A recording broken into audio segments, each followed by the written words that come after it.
Бардоро ҳамада салому алайкум. Касе ки дар видеои пешина подсказка ра ёфт, ҳатман дар охири видео номаш эълон карда мешавад. Имрӯз гап мезанем дар бораи ҳолатҳое ки одаморо аз озодӣ маҳрум кардан, ҳатто яхелша ҳукми қатл додан. Хеле ҳолати оддие ва баъзе вақт яхеле одамам дилет намесӯзад. Но дар инҷа бардоро як но ҳастае ки ҳамин одамое ки имрӯз дар борашон гап мезанем дар ин видео, ҳамашон ҳамин ҷазоро гирифтан. Диққат, бегуноҳ одама ҳукми қатл додан. Чӣ хел фаҳмидан ки бегуноҳае ва чӣ ба ҳукми қатлш додан раст бегуноҳ боша?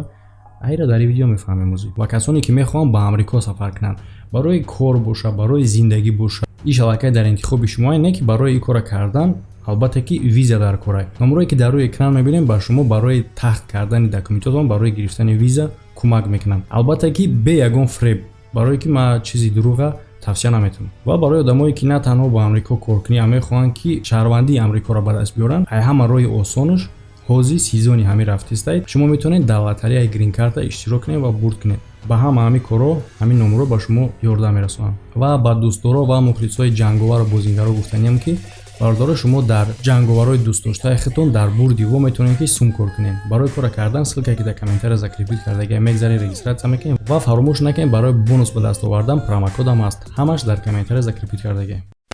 Тамошо кардем фақат ҳолатҳоеро ки одаморо якта незашто бегуноҳ шунондан гунаҳгор карда. Ане ки бо ҳолати ҳастае ки як группаи одамои бегуноҳа гунаҳгор карда шунондагианд. Рики Ҷексон ва бародаро Уайли ва Рони Бриҷмонд паси панҷара мегузаронанд. Якташ 39 сол, дигариш 27 ва 26 соли умри худшонанд. Бегуноҳ ворро ба гуноҳи куштори бизнесмен дар штати Агая ба мақсади ғорат кардан соли 1975 гунаҳгор мекунанд. Ва бародаро диққат, ай ҳамада муҳимаш чӣ хел ёро гунаҳгор мекунанд?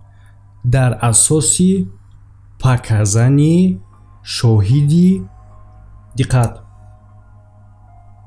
12-сола кӯдак. Представед ки ҳаёти се одамо ба сухани 12-сола кӯдак бовар карда маҳрум мекунанд. Оскара! Ва чӣ гуна ё озод мешаванд? Албатта вақте ки бечораҳо дар паси панҷара иштагӣ буданд, и шоҳид калон мешавад ва мега ки ура маҷбур кардан ки ҳамин хел паказани буда. Остановитесь! Дар асл мега ман вақте ҳуҷума надидим ва намедонам ки ки ҳуҷум кардагӣ буд ба одам. Ин хел кора айрӯи чӣ мешавад? Одаме ки ҳамин хел кора тафтиш мекунад, албатта ки мефораш тезтарак деларо маҳкам кунад биравад. Ва ягона одаме ки гумонбар мешавад, чо фаҳмидин чӣ гап мешавад? Ва баъди ба озодӣ баромадан ин марде ки 39 сол иштагӣ буд дар паси панҷара ҳаму шоҳида вохӯрд. Ана ки бародаро честна шумо дар комментария бинависен ки албатта ки ман намехоҳам ки шумо бошен дар ҷои одам, шумо мебуден чӣ мегуфтен ва ба фикри шумо ки ҳамин одам ба ҳаму шоҳиди ки ба гуноҳи ҳамуи одам шитак чӣ бояд бигӯяд?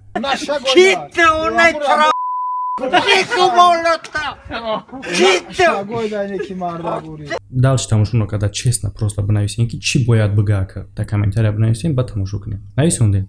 Анака гӯш кунед чӣ мега ҳамаш хубае, ман ҳамаша мефаҳмам. Ва хаб мегзара меравад. Тасаввур кунем бародаро. И бо дубора тасдиқ мекунад ки ин одам дар асл бегуноҳ буд. Марди амрикоӣ Уилбер Ҷонс 46 соли умри худша паси панҷара мегзаронад. Соли 1971 ура гунаҳгор мекунанд ба дуздӣ ва таҷовуз кардани медсестра. Ва ягона основание ки ура гунаҳгор кардан суханои худи ҷабрдида буд. Вақте ки барои опознание меёранд, мақсад барои шинохтан ҷабрдидаро меёранд ва одами гумонбаршудара ва мега ки ҳамин буд, мешиносиш. Ҷабрдида мега ки ӯ камтар баландтар буд ва овозаш грубитар буд. Ба ин нигоҳ накарда ин марда пожизненно мешинонад. Ва ҳозир шумо мегӯед ки хай хуб шид ки маладес ки суд фаҳмид ҳамин хатогира ин одама озод кард. Ним аср пас фаҳмид ки дар ҳамун дела несостиковка ҳастай ва ин одама озод кард. Блин, сразу наметонисти амра фаҳмидам. Ва чӣ хеле ки фаҳмидем бародаро, то чанде видео охир рафтан бигира, солҳое ки одамо дар паси панҷара бегуноҳ гузарондагианд зиёд шидан мегирад. Марди ҷопонӣ Ҳелал Ҳакамада 48 сол бегуноҳ паси панҷара мешинад. ин якумин одаме ҳастае ки бегуноҳ ай ҳамада сроки зиёд дар пази панҷара шитагиай. Ай ҳамада ҷазои сахттарин нестае ки одами бегуноҳ гирифтагиай. ҳозир видеоро то охира тамошо кунем, баъд мефаҳмем. соли 1966 оилаи начальники заводе ки ин одам дар ҳамун завод кор мекард ба ҳалокат мерасанд. яъне ки ин мард пажар мебинад дар хонаи боси худаш, медава мерава ки пажара бикушам, хомӯш кунам. дар дурун ҷасади 4 одама мебинад ки захм доштанд аз корча қадизадагӣ буданд. ва чӣ хел ира гунаҳгор мекунанд? Дар политсейский участка ай сабаби фишор ва пас задани бисёри бад ӯ маҷбур мешавад ки гуноҳа ба худаш бигирад. ҳамин қадр ки мурдаи Ленинам дар сараш намезананд, агар не мумкин ӯро мегуфт ба ӯ рафторе ки албаттаги бо ӯ кардагиян ки ихе кора ба хела гирифтагия. ва ира чӣ ҷазо метаҳанд дар ин кор? Бояд доруш мекашиданд. Пиздец. Не ки протсесс ҳама вақт ақиб задан мегирифт. имрӯз мекунем, пага мекунем, соли дига мекунем, ҳама хел кор то соли 2014 мекаша ва суд мефаҳма ки ӯ бегуноҳай. чӣ хел мефаҳма? бо билин ба ҳамин анализ ДНК. ҳамин анализ ДНК уже дар баъди мазад чӣ ба амра сразу наметавонам фаҳмида. ва чӣ ба судяе ки мега ҳо хай ман ошибка кардагӣ будам, бародар ту 500 соли умри хитай даст додӣ, хай навози ошибкамона мо ислоҳ кардем, бибуро намега ки хай на ма ба ҷои ту мерам, ба 500 соли дига мешинем.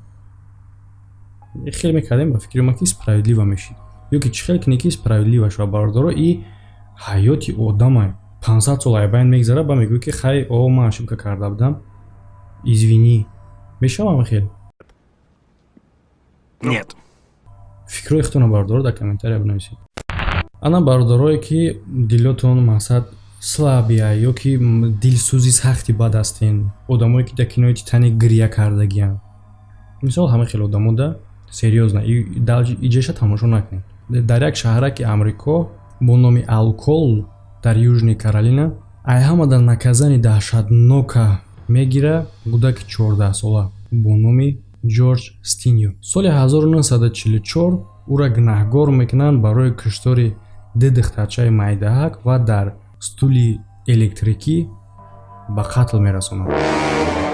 ва бардора ай ҳамада бо безебиш зарчия ки падару модараш и дар ҳамаи ҳолат кӯдака мепартоянд, ай шаҳр мебуроянд мераванд. сабабе ки ира гунаҳгор донистанд ба фикри ӯво дар ҳамин вақт ҳамин буд ки чӣ ба ӯро яъне ки гунаҳгор карданд. одаме ки охирон бор ҳамин духтаракора зинда дидагӣ буд ҳамин бача буда. ва албатта ки баъди политсейскиё ба тариқи даврамаҷбур қоили шидани гуноҳа ай кӯдак мекашанд, мегиранд ва баъдан мекушандш. Ну нахер. Отец. ва соли 2014 ӯра бегуноҳ эълон мекунанд баъди мурданаш.